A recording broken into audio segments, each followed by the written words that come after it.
오늘의 말씀 아버지 집에 있습니다. 이러한 제목을 정했습니다. 아버지 집에 있습니다. 자, 이 제목을 향해서 이 본문을 하나하나 훑어가 보도록 하겠습니다. 성경에 그 예수님의 어린 시절 이야기가 거의 기록되어 있지 않아요. 성경에는 예수님의 공생애 3년의 이야기는 마태, 마가, 누가, 요한 복음서에 가득하게 기록되어 있지만 예수님의 어린 시절 이야기는 많이 기록되어 있지 않지요. 보게 되면 이제 예수님이 뱃속에 어머니 뱃속에 있을 때 주변에서 일어난 몇 가지 사건들의 이야기가 기록되어 있습니다. 구약에서부터 오랫동안 예수님이 오실 거라는 그 예언이 계속됐어요. 오랫동안 예수 그리스도가 오실 것이다. 그분은 메시아, 인류를 구원할 분이시다. 이러한 예언의 구약의 시간이 쭉 지나오다가 어느 날 이제 예수님이 탄생할 즈음이 됐을 때 들판에서 양을 치던 목동들에게 예수가 나셨다 소식이 옵니다. 그리고 멀리서 별을 연구하던 이 점성술사들, 동방 박사들에게 또 예수가 탄생했다라는 소식이 전해집니다. 그리고 예수님이 베들레헴의 아주 누추한 마구간에서 탄생하셨다. 그리고 그 탄생 전에 이 부모가 될 요셉과 마리아, 특히 엄마 마리아에게 천사가 나타나서 예수가 탄생할 것이다 라고 예언이 전해집니다. 그것을 수태고지라고 얘기를 하죠. 잉태되어 있는 동안에 하나님의 이 메시지가 전해졌다. 이렇게 메시지가 전해졌습니다. 내가 하나님께 은혜를 입었느니라. 보라, 내가 잉태하여 아들을 낳으리니 그 이름을 예수라 하라. 다윗의 왕위를 그에게 주시리니 영원히 야곱의 집을 다스릴 것이며 그 나라가 무궁하리라. 나실 바 거룩한 이는 하나님의 아들이라 일컬으리라. 이러한 예언의 메시지가 전해졌습니다.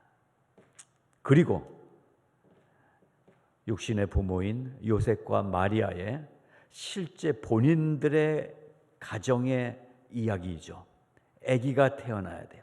근데 우리가 아는 의학적인 방법, 또 인간적인 방법이 아니라 요셉과 마리아가 관계하지 않았는데도 마리아의 뱃속에 아기가 생겨났습니다.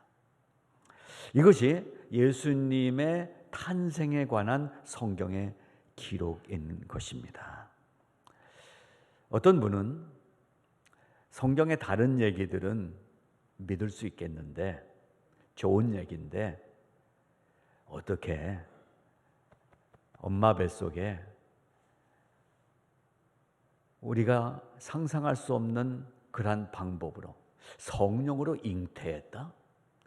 우리가 알기에는 그리고 인간 역사 중에 수백 수천억 되는 이 인류 역사의 인간 중에 어떻게 아빠 엄마의 관계함 없이 아기가 나올 수 있느냐라는 질문을 가지고 믿어지지 않는 분들도 종종 있는 것을 보게 됩니다.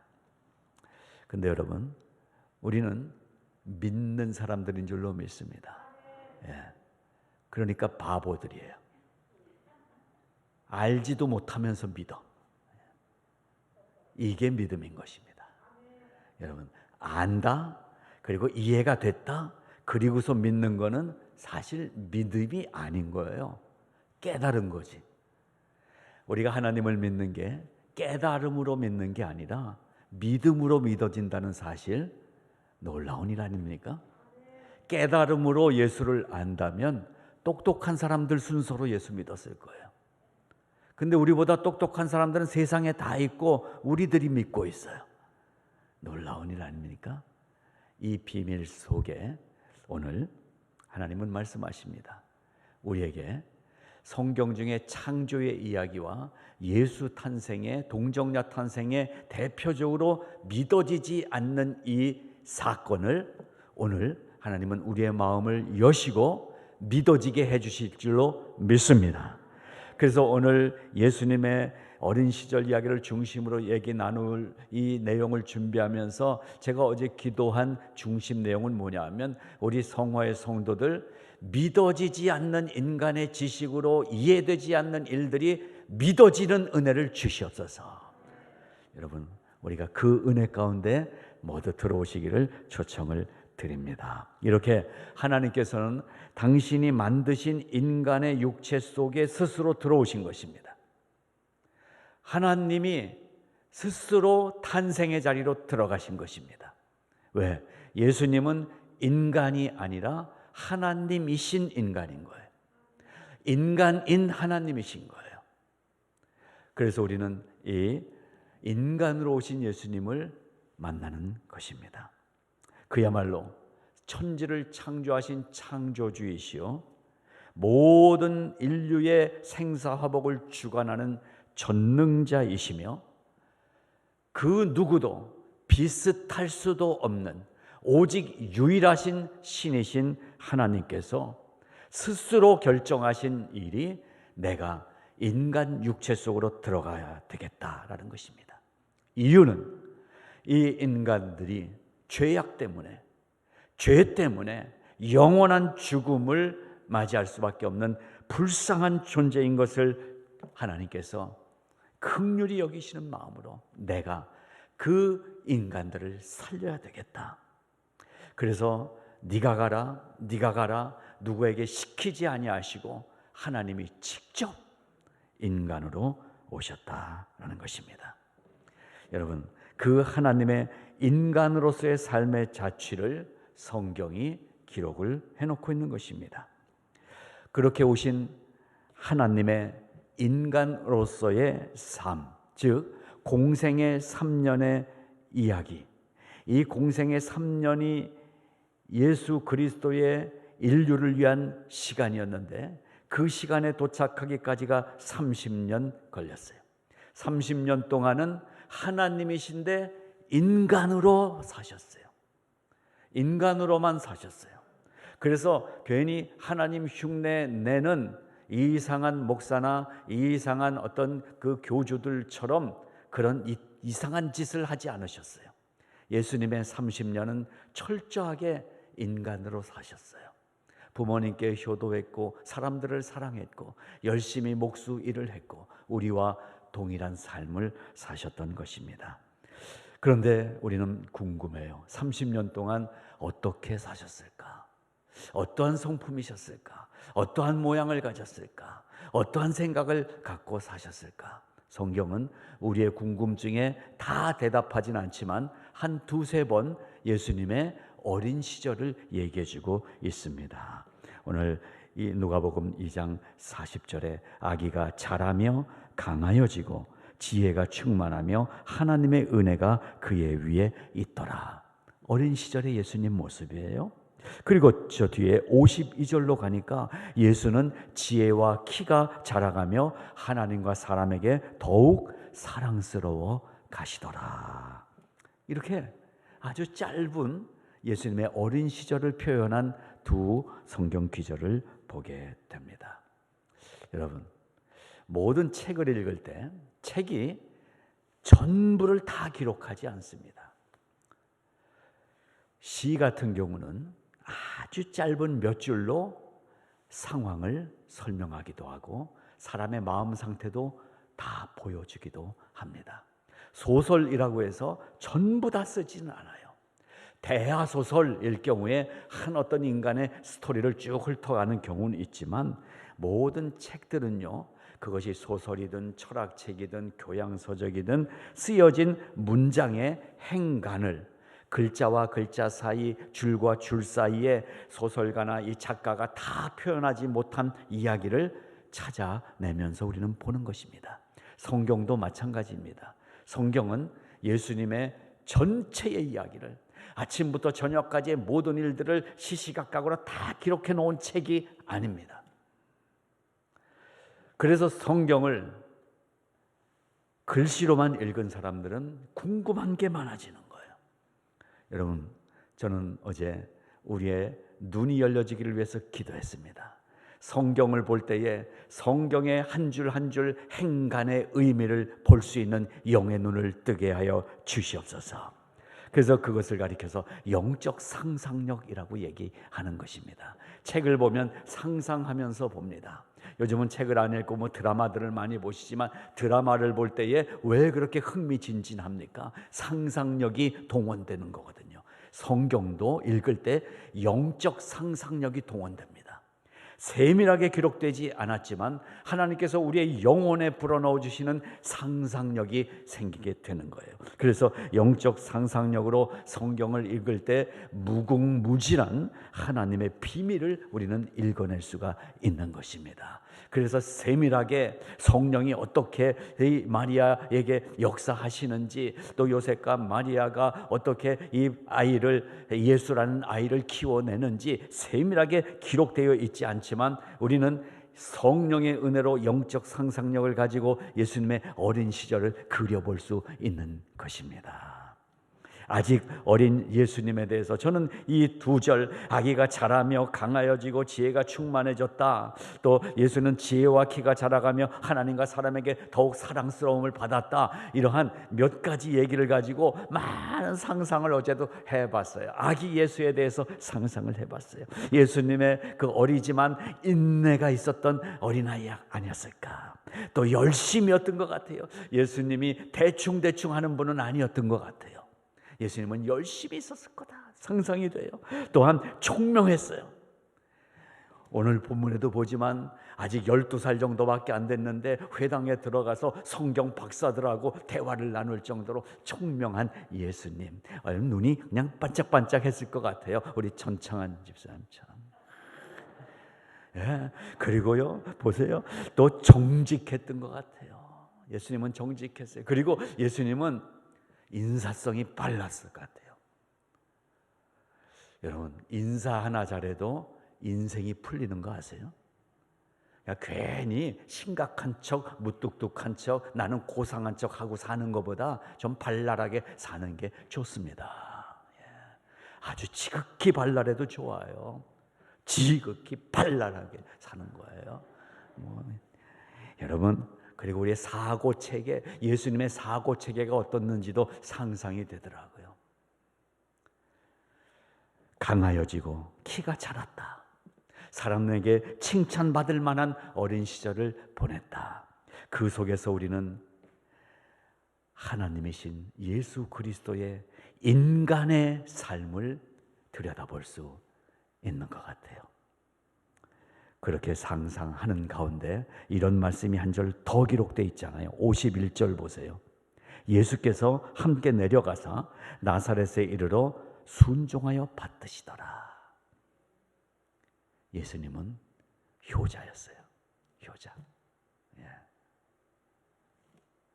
30년 동안 부모님을 잘 섬겼어요. 우리 교회도 효자는 아직 못 찾아본 것 같은데 효녀는 몇 명 있어요. 그래서 그 성을 따라서 강청 이렇게 부르기도 하고요. 강문화 권사님 나구나 이러시는 것 같아요. 강씨 있어요. 강청이 있어요. 몇몇 청들이 있어요. 심청이 같은. 예수님 닮은 사람인 줄로 믿습니다. 저는 우리가 다 그렇게 예수님의 어린 시절을 상상하면서 예수님의 성품을 배울 수 있길 바랍니다. 예수님의 총명함도 배울 수 있길 바랍니다.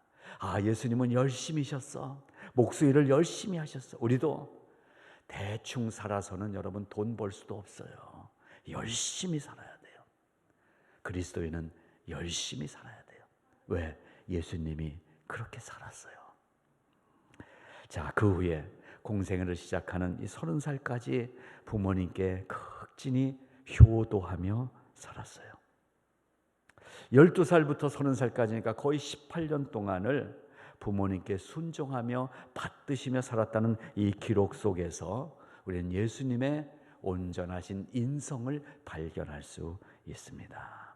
그러면서 저는 한 걸음 더 나아가서 예수님의 이 한두 절의 말씀을 보면서 이 믿음의 가정들, 우리 크리스찬 가정들이 자녀 교육을 어떻게 해야 될 것인가.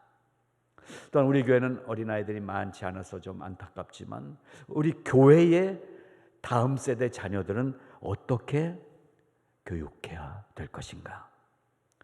이 몇 줄 안 되는 예수님의 어린 시절의 설명을 보면서 그러한 영적 상상력을 가지고 우리의 다음 세대 자녀들을 어떻게 교육할 것인가, 기독교 교육에 대한 것도 생각을 해보게 됐습니다. 저는 우리 교회 자녀들도 인사를 잘하는 아이들이 되기를 바라요. 정말 인사 잘하면 평생 괜찮게 살 수 있어요. 어른도 마찬가지입니다. 모르는데 오늘 처음 봤는데 여러분, 아는 척 먼저 하면 복이 굴러 들어와요. 이따가 오늘 오후부터 한번 해보십시오. 반갑게 인사 나누세요. 예수님이 인사를 잘했을 거라고 저는 믿어집니다. 우리 자녀들이, 우리의 손주들이 인사 잘하는 아이가 되도록 여러분 교육시켜 주세요. 아이를 위해서. 자, 모든 교회의 메시지나 성경 공부, 또 저도 설교나 성경부에서 공부를 할 때 특별하거나 놀랄 만한 얘기를 전하는 적은 없습니다. 제가 하는 모든 설교나 성경 공부는 이미 교회 좀 다닌 분들은 다 들어본 얘기를 저는 하고 있어요. 성경 공부 다 배운 것도 하는 거예요. 교회에서 이미 다 들어본 얘기들 또 하고 있어요. 결국 무슨 얘기하는 것입니까? 구원 얘기, 복음, 진리, 영생, 이런 얘기들을 반복해서 하고 있어요. 그런데 이런 반복되는 이야기를 왜 계속하고 있는 것입니까? 해 아래 새 것이 없나니. 새 것이 없어요. 성경에 기록된 이야기가 우리의 교과서예요. 그래서 우리는 어떤 특별한 새벽기도, 특세를 한다, 아니면 특별한 무슨 성경 공부다, 저는 그런 거 막 이렇게 만들어서 하고 싶진 않더라고요. 그냥 평소에 사는 우리의 삶이 자녀들에게 보여지는 게 중요한 것 같아요. 누구 보고 예수 믿습니까? 예수님은 안 보이는데 예수 믿는 우리 보고 저분들이 예수를 믿게 되는 거예요. 바로 예수님의 어린 시절부터 이 30살 공생애까지의 삶이 그냥 사는 삶으로 인격과 성품이 아름답게 성장했던 것입니다. 지금도 늦지 않았어요. 내 나이가 몇인데 사람 변하는 거 봤어? 당신이 변하면 사람 변하는 거잖아요. 당신이 변해. 기억에 남게 하기 위해서 손가락 한번 들어보세요. 이렇게 자기를 향해 보세요. 그리고 손가락을 빤히 쳐다보시면서 얘기해 보세요. 네가 변해야 돼. 그러면 왜 옆에 사람은 또 봐요? 다시 한번 이거 완전히 기억해 두세요. 성경에 없는 얘기지만 성경의 행간 속에 담겨져 있는 얘기예요. 자, 손가락 끝을 보세요. 네가 변해야 돼. 자기가 잘 안 변하는 분은 뒤에 한마디 더 붙이세요. 네가 변해야 돼, 임마. 자, 그래서 저는 옛날에 이런 시를 하나 썼어요. 한 30년 전에 쓴 시 같아요. 인생 공부라는 시를 하나 썼어요. 나무 밑에 서면 발음을 배우는 아이가 된다. 소나무 밑에서 청정을 발음하고, 대나무 밑에서 강직을 발음하고, 실버들 밑에서 온유를 발음한다. 맘마를 소리하던 아이가 학교 다녀오겠습니다를 발음하면 그만큼 불쑥 큰 것인데, 아직도 청정과 강직과 온유라는 단어도 제대로 발음하지 못하고 있는 건 안타까운 일이다. 오늘도 소리는 혀 끝에서 또르르 말려 들어가 발음이 안 되는데, 그래도 마음 한켠에는 나무 밑에 서서 가갸 거겨 자꾸 발음 연습하다 보면 언젠가는 발음보다 훌륭한 인생을 살 수 있으리라는 바람이 있다. 우리가 사는 거예요. 예수님도 특수과외를 받으신 적이 없으세요. 예수님이 무술 연말을 위해서 소림사에 들어갔다는 얘기도 없어요. 아니면 영험한 어떤 능력을 얻기 위해서 예수님이 계룡산 찾아 들어가지도 않으셨어요. 2000년 전 나사렛이라는 허름한 시골 동네의 삶이란 게 뭐 특별한 게 있었겠어요? 소나무 밑에 서서 청정, 대나무 밑에 서서 강직함을, 버드나무 밑에 서서 온유함을 배울 수 있는 거예요. 선생님은 하나님의 창조가 우리의 선생님인 것입니다. 그래서 저는 왜? Why? 자꾸 why 질문하는 분들에게 how를 가르쳐드리고 싶은 거예요. 왜 그렇게 됐어요? 왜요? 왜요? 외놈들은 다 물러갔어요. 더 이상 왜요 하나님께 물어보지 마시고 성경을 보시면서 how를 노래하세요.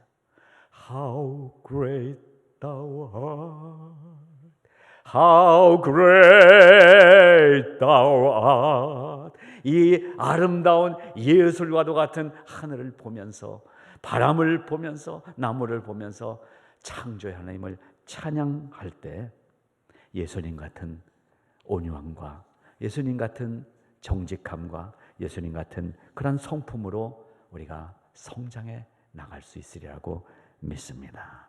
그래서 그 중에 하나, 성경 쓰기를 우리가 함께 하는 거예요. 성경을 쓰고 읽으면서 행복해지는 생활 신앙인들이 되시기를 축복합니다. 여러분, 신앙 생활을 하려고 하면 쉽습니까? 어렵습니까? 여러분, 다른 교회 가보세요. 신앙생활 잘하라고 30일간 특별 새벽 기도한다고 매일 목자들이 전화해가지고 오늘 새벽 왜 안 나왔냐고 그러고 얼마나 괴롭힙니까? 우린 그런 거 안 해요. 왜? 우리는 신앙생활을 가르치는 교회가 아니라, 저는 우리 성화장로교회가 생활신앙을 스스로 배워가기를 바라는 거예요. 신앙생활! 여러분, 힘들게 예수 믿지 마시고 생활 속에서 신앙이 어우러져 나오는 생활신앙인들이 되시기를 축복합니다. 그래서 오늘 제목을 아버지 집에 있습니다 이렇게 정한 거예요. 왜 그렇게 정했지? 설명드리겠습니다. 오늘 본문의 핵심 구절이 49절 말씀입니다. 같이 한번 읽어보겠습니다. 예수께서 이르시되 어찌하여 나를 찾으셨나이까? 내가 내 아버지 집에 있어야 될 줄을 알지 못하셨나이까? 6월절 명절이 돼서, 그때는 모든 시골에 있는 지방에 있는 사람들도 6월절이 되면 다 예루살렘으로 올라와서 성전에 들어와서 제사를 드리고 내려갔어요. 시골에 살다가 예루살렘 성에, 도시에 올라오니까 복잡했어요. 그래서 가족들이 함께 이렇게 움직여 가는데, 요셉과 마리아 그리고 예수님과 그 동생들 같이 올라왔고 친척들도 같이 왔어요. 길을 가는데 뭐 오랜만에 오니까 볼 게 많잖아요. 네온 사인도 보이고 경 높은 빌딩도 보이고 두리번거리다가 요셉과 마리아가 둘러보니까 아들이 없어진 거예요. 어디 갔지? 어디 갔지? 여러분, 혹시 애들 잃어버려 본 경험 있어요? 아마 그분은 오늘 이 본문이 가슴 덜컥 내려가게 할 거예요. 애를 잃어버리면. 하루가 지났어요. 찾아도 못 찾았어요. 그러다가 어디까지 사흘 동안을 헤매며 찾아다니다가 성전 안에 들어가 보니까 거기에 아들이 그 성전에 박사님들하고 얘기를 하고 있는 거예요. 오늘 본문은 그 얘기입니다. 자, 며칠 만에 길에서 잃어버린 아들 예수님을 찾은 이 부모님의 마음은 어떤 마음이었을까요? 첫째, 놀라움으로 보여집니다. 찾았어요. 근데 딱 보니까 우리 아들이 이제 10몇 살밖에, 12살밖에 안 됐는데 회당에 랍비들하고 박사님들하고 앉아서 대화를 나누는데 뭐 알아들을 수 없는 막 이런 깊은 얘기들을 나누고 있는 거예요. 그래서 아들을 보면서 놀랬을 거예요. 놀래긴 했는데 먼저 그렇게 애 잃어버렸다 찾으니까 요셉과 마리아의 마음속에 화가 났을 거 아니겠어요? 그래서 아들을 책망하지 않았을까? 어디 갔던 거야 도대체? 아빠 엄마 잘 보고 다녀야지. 넌 눈이 앞에 있니 뒤에 있니? 뭐 하면서. 그런데 찾았잖아요. 요셉과 마리아 마음속에 안도감이 생겼어요. 찾았구나. 저는 이 세 마음을 요셉과 마리아의 마음속에서 들여다볼 수가 있었습니다. 그런데 이러한 놀라기도 하고 그리고 안타까운 시간도 보낸 이 엄마 마리아가 집에 내려오면서 보세요. 51절에 어머니는 이 모든 말을 마음에 두니라 그랬어요. 무슨 말을 마음에 두었습니까? 어디 갔냐고 물어보니까 예수님의 대답, 두 대답을 마리아는 마음에 뒀다고 그랬어요. 어디 갔던 거야? 야단을 쳤는지 너 얼마나 찾았는지 알아? 그랬을 때 예수님의 대답이 뭐였습니까? 우리가 읽었죠. 49절 How is it that you sought me? 무슨 얘기입니까? Why? 어째서 나를 찾으셨어요? 아니, 아빠 엄마 잃어버리고 이렇게 멀쩡해 이 아들은. 왜 나 찾으셨어요? 그리고 이어서 뭐라고 얘기합니까? 내가 내 아버지 집에 있어야 될 줄 알지 못하셨습니까?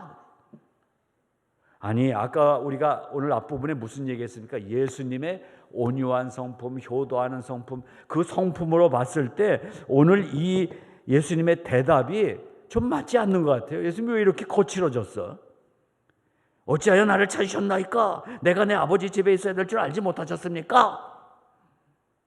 이게 번역의 문제예요. 한국말로 이렇게 놓으니까 한국어는 존댓말, 반말, 평상어 이렇게 있잖아요. 그리고 이 말을 이렇게 써놓으니까 예수님이 마치 화나서 얘기하는 것처럼 엄마에게 아빠에게 대들면서 얘기하는 것처럼 들리는데요. 영어만 해도 존대어가 따로 뭐 특별히 없잖아요. 그러니까 아주 뭐 편안한 평문체로 돼 있어요. 예수님의 평소 효심의 모습과는 잘 어울리지 않는 것 같지만 번역상의 문제다라고 설명을 드립니다. 예수님은 혈육의 부모인 요셉과 마리아, 부모님에게 극진히 효도하는 효자였습니다. 그런데 여기 오늘 중요한 이야기가 하나 있습니다. 한 가정의 장남, 아들로 태어났지만 예수님의 삶은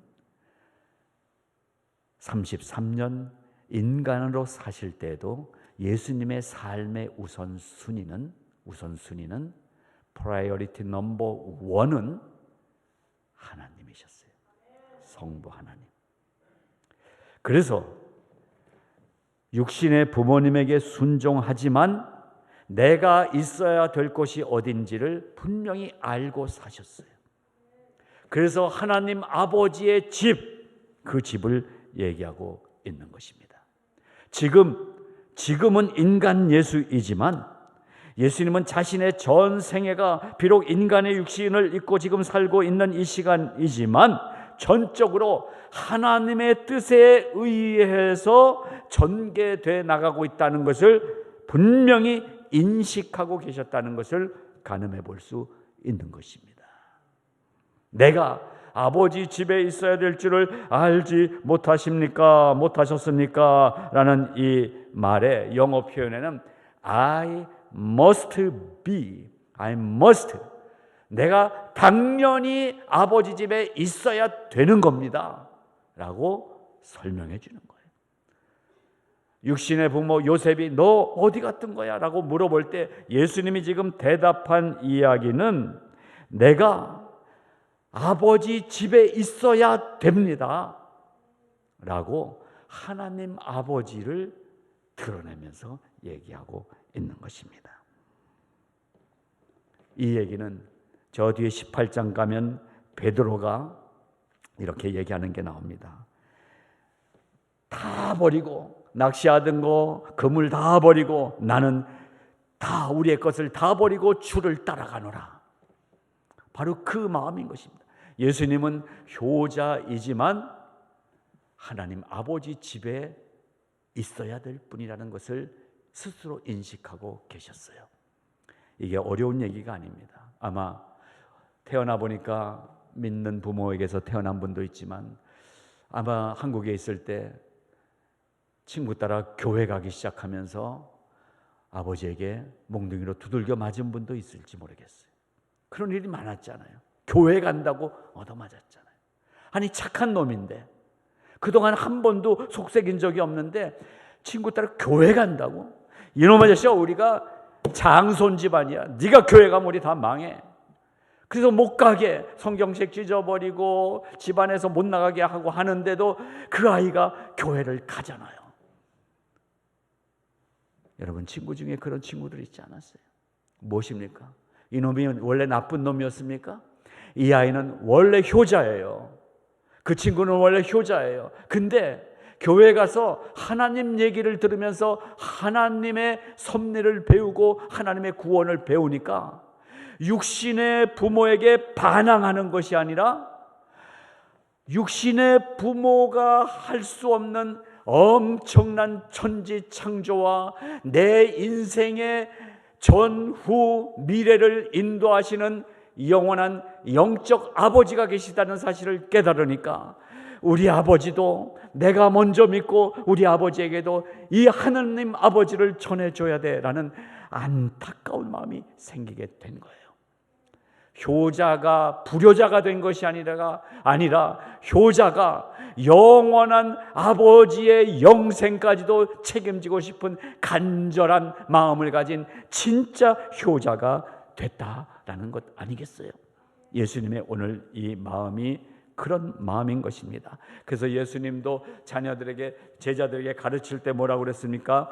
누가 내 가족이냐 물어봤어요. 내가 진실로 너희에게 이르노니 하나님의 나라를 위하여 집이나 아내나 형제나 부모를, 자녀를 버린 자는, 이 부분은 잘 묵상해야 됩니다. 주로 이단들이 이걸 가장 많이 사용해요. 그래서 구원파가 생기는 거예요. 함께 모여서 공동체 생활한다는 거예요. 우리는 이 말씀을 그대로 믿습니다. 그러나 이단들하고 해석이 다릅니다. 형제나 부모와 자녀를 버린다는 것은 잠시 떠나지만 더 가슴으로 품어 안고 우리 아버지가, 우리 어머니가 예수 믿을 때까지 간절함으로, 뜨거움으로 품어 안는 것을 뜻하고 있는 것입니다. 왜? 부모님도 영생을 얻어야 되니까. 부모님도 예수 믿고 영원한 생명을 얻어야 되니까. 그래서 우리는 여기서 결심할 수 있길 바랍니다. 여전히 우리는 효자 그대로 사실 수 있어요. 효녀로 살 수 있어요. 그러나 우리의 뭐가 바뀝니까? 프라이어리티 넘버 원이 바뀌는 것입니다. 나에게 돈 주고 학비 주고 그리고 재워주고 먹여주는 아버지도 나에게는 너무나 귀하신 분이지만 내 인생의 프라이어리티 넘버 원은 나의 생명을 주장하시는 하나님 아버지시다라는 거예요. 그 하나님 아버지를 내가 붙잡을 때 나를 통해서 그 영원한 생명을 보는 나의 육신의 아버지도 예수 믿고 영원한 생명을 얻게 될 수 있다라는 소망을 가지고 잠시지만 불효 같은 일을 할 수도 있는 것입니다. 생명을 위해서. 신앙생활은 선택의 문제 앞에 늘 서게 합니다. 여러분은 선택할 일이 있을 때 어떻게 결정하십니까? 대개 우리는 경험을 가지고 결정을 합니다. 또 지식을 가지고 결정을 합니다.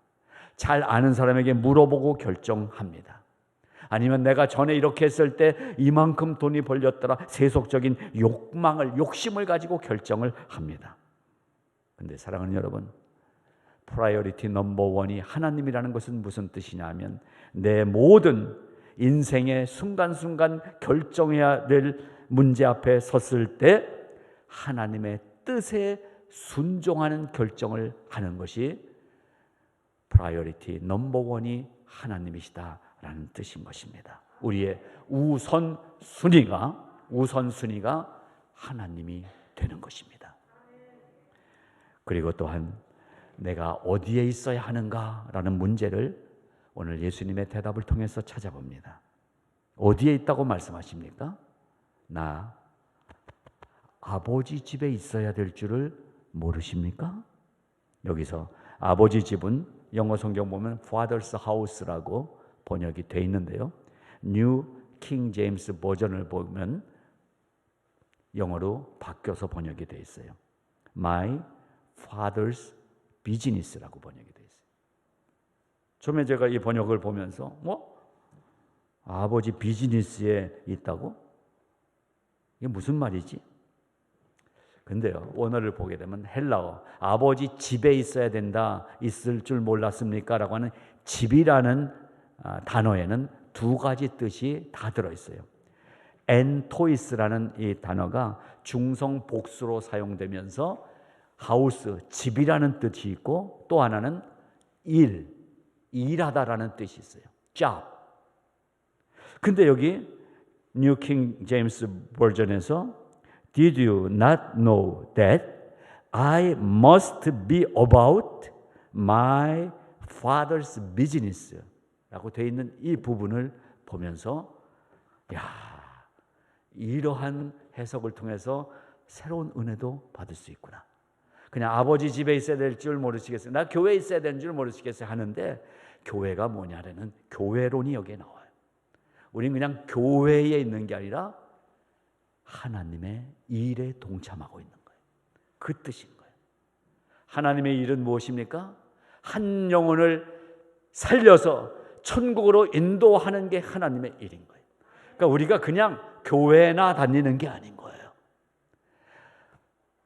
우리는 어디 있습니까? 성화교회에 있어요. 교회 다녀요. 우리의 해석이 한 걸음 더 나갈 수 있길 바랍니다. 하나님의 일을 하고 있는 것입니다. 여러분, 우리는 적어도 하나님의 일을 하면서 사는 사람이에요. 엄청난, 여러분, 구멍가게 아저씨하고 정주영 회장하고 비교가 됩니까? 이 세상 일하고 하나님의 일하고는 비교할 수도 없는 거예요. 그래서 제가 오늘 여러분에게 위로 드리려고 해요. 특히 짭 잃어버리신 분 괜찮아요. 어느 코미디언이 그걸로 아직도 히트를 쳤대요. 괜찮아요. 여러분, 짭이 없어요? 돈을 못 벌어요? 괜찮아요. 지금 무슨 일 하고 계세요? 적어도 나는 하나님의 일을 하고 산단 말이에요. 엄청난 거 아닙니까? 오늘 이 해석 하나만 우리가 깨달아도 엄청난 은혜를 받는 거예요. 그렇습니다. 사랑하는 성도 여러분, 지금 어디 계십니까? 아버지 집에 있습니다. 맞아요? 좀 더 적극적으로 예수 믿고 살기 원하시는 분들은 좀 더 발전된 답을 기대해 보겠습니다. 여러분, 어디 계십니까? 하나님의 일을 하면서 살고 있습니다. 하나님의 직장에 다니고 있는 거예요. 하늘나라를 우리가 지금 전파하고 선교하면서 사는 것입니다. 이 대답을 선언할 수 있기를 바랍니다.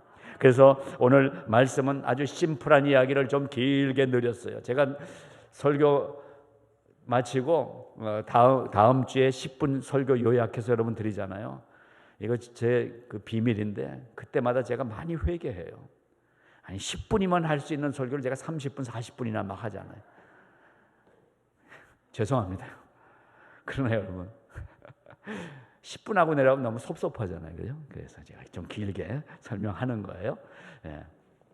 자, 말씀을 심플하게 정리합니다. 오늘은 한 가지예요. 오늘 제목이 아버지 집에 있습니다. 이 대답, 이 제목을 오늘의 은혜의 마음으로 바꿔서 대답하면 오늘 설교가 결론이 되는 것입니다. 여러분 어디 계십니까? 하나님 일을 하고 있습니다. 예, 나는 하나님 일을 하고 있습니다. 오늘 설교 결론입니다. 하나님 일을 하며 살다가 그러면 나중에는 어떻게 되지? 세상에서는 계장, 과장, 부장, 이사, 사장, 회장 이렇게 올라가는데 하나님 일하고 있으면 맨날 일만 하고 있네? 그럴까요? 보너스로 하나님 일하면서 이 세상에 사는 우리들이 어떠한 보너스를 받는가? 보너스를 드리고 오늘 말씀을 마치도록 하겠습니다. 오 나는 약한 나그네요 이 슬픈 세상을 가며 수고도 병도 위험도 없는 내가 가는 저 밝은 곳. 자, 이제 보너스입니다. 나는 가네 내 아버지께 더 이상 방황 없는 곳. 나는 가네 십자가 앞에 주님 품에 돌아가네. 주님 품에 들어가서 사시게 될 겁니다.